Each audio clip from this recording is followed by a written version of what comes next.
Уважаемые коллеги, если разрешите, у нас сегодня в Центральной Азии еще один большой праздник.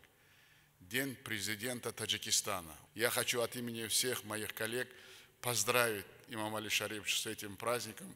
Вы знаете, это исторический, судьбоносный момент, когда была война, имам Али Шарипович своим трудом, своим мужеством, я бы сказал, выдержал все это. И сегодня прогресс, процветание идет в Таджикистане. И мы, как близкие соседи, видим и радуемся.